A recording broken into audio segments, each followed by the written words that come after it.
चर्चा कर रहे थे कि विज्ञान क्या है और हम लोग विज्ञान क्यों पढ़ते हैं। आगे हम लोग इस चर्चा में समझने की कोशिश करेंगे कि भौतिक विज्ञान क्या है और हम लोग इसमें क्या पढ़ाई करते हैं। भौतिक विज्ञान क्या है, वो विज्ञान की ही परिभाषा में छिपा हुआ है। उसमें हम लोग देख रहे हैं कि प्रकृति में होने वाली घटनाओं के गुणात्मक एवं मात्रात्मक अध्ययन को विज्ञान कहते हैं। तो प्रकृति क्या है, हम लोग यहीं से शुरुआत करते हैं। तो प्रकृति, सबको पता है कि जो कुछ भी हम लोग अपने आसपास देखते हैं वो प्रकृति ही कहलाता है। ठीक है, इसको इंग्लिश में नेचर कहते हैं। नेचर, ये स्वभाव वाला नेचर नहीं है। ये जो कुछ भी हम लोगों को आसपास में दिखाई दे रहा है वो वाला नेचर है। तो इसमें कीड़े मकोड़े, है ना, इंसान, पेड़ पौधे, ये सब कुछ मिला करके ही प्रकृति कहा जाता है। लेकिन विज्ञान की भाषा में, जो कि भौतिक विज्ञान के संदर्भ में अगर हम लोग बात करें, तो प्रकृति में केवल दो ही चीजें हैं। प्रकृति में केवल दो ही चीज है। अगर किसी को तीसरा भी पता होगा तो बताएगा। तो प्रकृति में दो चीज कौन कौन सी हैं? एक है पदार्थ और दूसरा है ऊर्जा। कोई तीसरी चीज भी जानता है तो वो बता सकता है ना?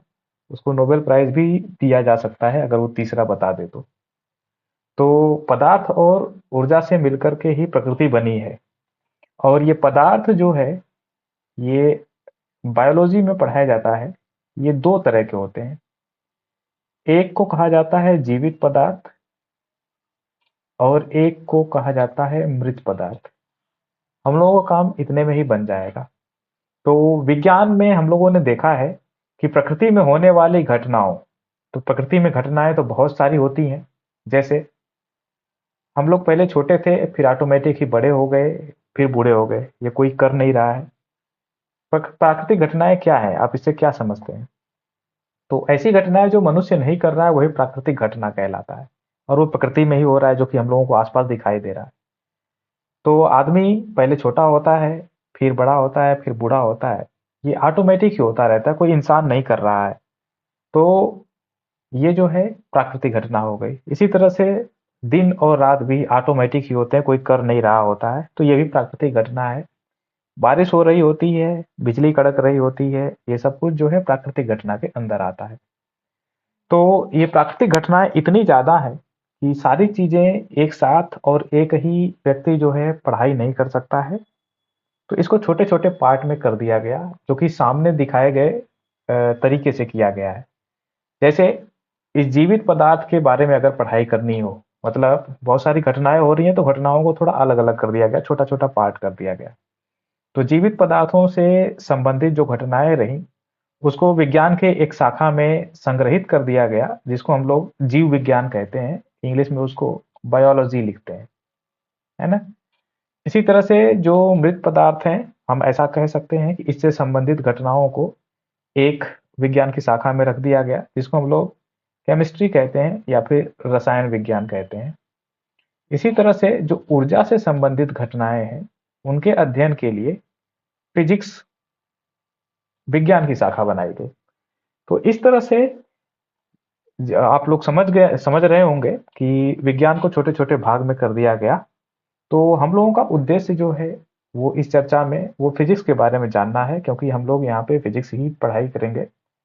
बायोलॉजी और केमिस्ट्री आप खुद ही समझ सकते हैं, या फिर जो लोग भी आपको पढ़ाते होंगे उन लोगों से समझ सकते हैं, वो लोग अच्छे से आपको समझाएंगे।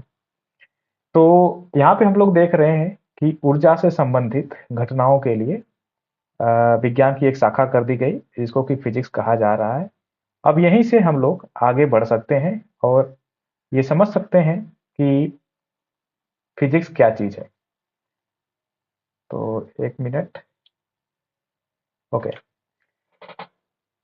अब यहां से हम लोग ये परिभाषा बना सकते हैं भौतिक विज्ञान की। भौतिक विज्ञान परिभाषा एकदम विज्ञान की परिभाषा के जैसी ही होगी। ऊर्जा से संबंधित, ऊर्जा से संबंधित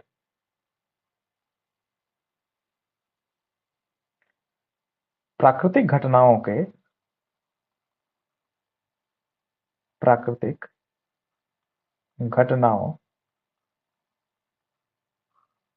के गुणात्मक एवं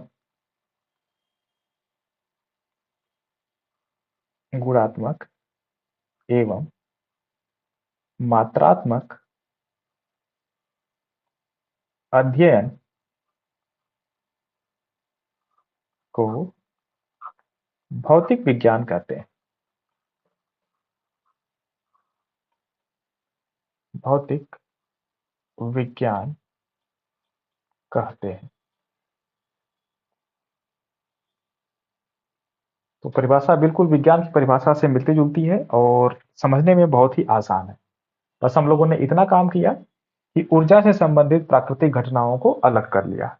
अब इससे संबंधित जो भी प्राकृतिक घटनाएं होंगी उसको हम लोग विज्ञान की एक शाखा में पढ़ेंगे और वो भौतिक विज्ञान कहलाएगा। अब अगर आप लोग ध्यान से सोचेंगे तो कोई भी ऐसी प्राकृतिक घटना नहीं है जिसमें ऊर्जा का इस्तेमाल नहीं होता है। तो इसे कहने का मतलब ये है कि अगर आप लोग कभी भी विज्ञान की शाखाओं को या फिर विज्ञान की शाखाओं को विज्ञान से अलग समझने की कोशिश करेंगे तो ये भ्रम है मात्र। जैसे कुछ लोग ये कहते हैं कि अगर हम लोग क्योंकि हमारे पास साइंस की दो स्ट्रीम है, एक है मैथ और एक है बायो। तो अगर हम लोग बायो स्ट्रीम ले लेते हैं तो मैथ नहीं पढ़ना पड़ेगा और मैथ ले लेते हैं तो बायो नहीं पढ़ना पड़ेगा, लेकिन ये भ्रम है। आगे चल करके क्योंकि सब विज्ञान ही है, विज्ञान से अलग कुछ नहीं है, तो अगर वो विज्ञान ही है तो फिर समझ लीजिए कि आपको सब कुछ जानना जरूरी हो जाता है। वो आगे चल करके मिलेगा। तो इसमें अलग करने की कोशिश न करिएगा और समझने की कोशिश न करिएगा, नहीं तो ये समझ में नहीं आएगा कि आप पढ़ाई क्या कर रहे हैं। अच्छा, हम लोगों ने ये तो देख लिया कि विज्ञान की तीन शाखाएं हैं, बायोलॉजी, केमिस्ट्री और फिजिक्स। तो अगर आपसे ये क्वेश्चन किया जाए कि हम लोगों ने ये तो देख लिया कि तीन शाखाएं हैं, तो फिर हम लोग ये क्या पढ़ते हैं और क्यों पढ़ते हैं। इसी तरह से ये भी कहा जा सकता है कि हम लोग ये लैंग्वेजेस भी पढ़ते हैं, तो ये क्यों पढ़ रहे होते हैं। तो आंसर तो सब लोग देते हैं, अच्छा खासा देते हैं, लेकिन एक आंसर जो हम लोगों को समझना चाहिए वो हम लोग छोड़ देते हैं। पहले हम लोग ये हिंदी इंग्लिश की बात कर लेते हैं। ये लगता तो है कि व्यर्थ है पढ़ाई, लेकिन ये बहुत ही जरूरी है।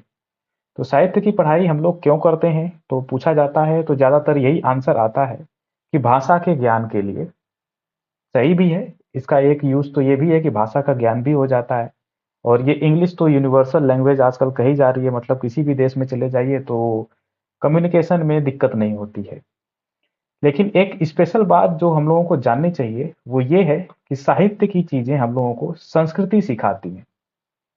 जिसको हम लोग कल्चर कहते हैं, देश की संस्कृति, देश में रहन सहन और पहनावा वगैरह, मतलब व्यवहार की चीजें जो हैं ये हिंदी और इंग्लिश में ही हम लोगों को मिलता है। ये बात को भी ध्यान रखना है कि हम लोगों की संस्कृति भाषा में, साहित्य में ही छिपी हुई है।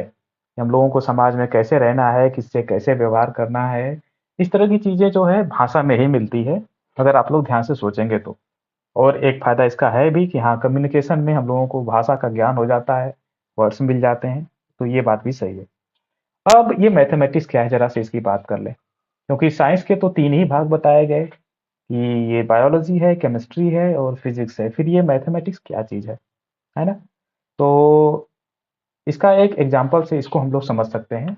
तो इस तरह से सोचिए कि आप कुछ, आपके अंदर फीलिंग्स हैं, उसको आप एक्सप्रेस करना चाहते हैं, मतलब किसी को समझाना चाहते हैं। जैसे आपने मिठाई खाई, वो लगा मीठा। अब आपके पास वर्ड ही नहीं है तो आप कैसे बताइएगा कि ये जो है इसका टेस्ट कैसा है ना। तो वर्ड का ज्ञान होना चाहिए। ठीक इसी तरह से, क्योंकि हम लोग मात्रात्मक अध्ययन करने जा रहे हैं, तो मात्रा का जो निर्धारण है वो कैसे करते हैं। तो मात्रा का निर्धारण साइंस में ये मैथमेटिक्स ही करता है। तो ये कुछ और नहीं है, ये लैंग्वेज कहा जाता है ना। Mathematics is language of science. ये एक इसका डेफिनेशन भी है और ये बहुत अच्छा ही, मतलब सब कुछ समझाने वाला कोट कोट है, मतलब कथन है, स्टेटमेंट है ना। तो मैथमेटिक्स साइंस की लैंग्वेज कही जाती है। तो बिना मैथमेटिक्स के नॉलेज के आप ये बात नहीं बता पाएंगे कि जो कुछ भी आप मात्रात्मक गणना कर रहे हैं वो कितना है। बिल्कुल सही। हमको उम्मीद है कि सबको समझ में आ रहा है। तो इस तरह से हम लोगों ने देख लिया कि फिजिक्स में हम लोग ऊर्जा से संबंधित घटनाओं को पढ़ते हैं। अब ऊर्जा कितने प्रकार की होती है? ऊर्जा कितने प्रकार की होती है? तो ज्यादातर अगर आप क्वेश्चन करिए तो जितने भी लोग पढ़े हैं केवल यही बताने की कोशिश करते हैं कि ऊर्जा दो प्रकार की होती है, जिसको जिसको जिसमें से एक को कहते हैं गतिज ऊर्जा और दूसरे को कहते हैं स्थितिज ऊर्जा। तो इसके लिए हम कहना चाहेंगे कि आपका ज्ञान थोड़ा सा अधूरा है, इसको हम लोग थोड़ा सा आगे देखेंगे तो समझ में आ जाएगा। ऊर्जा क्या है ये सब तो हम लोग आगे चल के डिस्कस करेंगे। अभी ये हम लोगों को जानना है कि ऊर्जा कितने प्रकार की है, क्योंकि हम लोग ऊर्जा से संबंधित घटनाओं का अध्ययन फिजिक्स में करेंगे, है ना। तो ऊर्जा कितने प्रकार की है? तो ऊर्जा गिनी चुनी प्रकार की नहीं है, दो चार हम यहाँ पे बता रहे हैं, बाकी आप लोग खुद ही समझ जाएंगे। पहली जो सबसे महत्वपूर्ण ऊर्जा है जिसके बारे में कि हम अपने किताबों में पढ़ते हैं 9, 10, 11, 12 तक, वही सारी ऊर्जा के बारे में हम बता रहे हैं। पहली ऊर्जा को कहते हैं यांत्रिक ऊर्जा। इससे संबंधित जितनी भी घटनाएं होंगी इनके बारे में पढ़ना है, ये हमारा काम है। दूसरा, एक ऊर्जा जिसको विद्युत चुंबकीय ऊर्जा कहते हैं, इसके बारे में भी हम लोग पढ़ते हैं और आगे पढ़ते रहेंगे। चुंबकीय ऊर्जा। एक ऊर्जा का प्रकार है ऊष्मा ऊर्जा। ऊष्मा ऊर्जा। अगला ऊर्जा का प्रकार है नाभिकीय ऊर्जा। ये चार प्रकार तो हम लोग पढ़ते ही हैं। एक ऊर्जा का प्रकार है रासायनिक ऊर्जा। रासायनिक या फिर रासायनिक भी लिखते हैं, रासायनिक ऊर्जा इत्यादि प्रकार। ओके, ये रासायनिक ऊर्जा को जनरली केमिस्ट्री में बताया जाता है। फिजिक्स में हम लोग यही चार ऊर्जा पढ़ते हैं शुरू से लेकर के आखिरी तक। तो फिजिक्स में ऊर्जा से संबंधित घटनाओं को पढ़ना है तो आपके जो सिलेबस निर्धारण किए गए हैं वो इन्हीं ऊर्जा, इन सभी ऊर्जा को ध्यान में रख करके किया गया है। तो अब अगर हम लोग आगे का सिलेबस स्टार्ट करेंगे तो वो इसी ऊर्जा से संबंधित कोई एक घटना को दर्शाता रहा होगा और इसको इसी प्रकार से पढ़ा जाता है। श्री राम।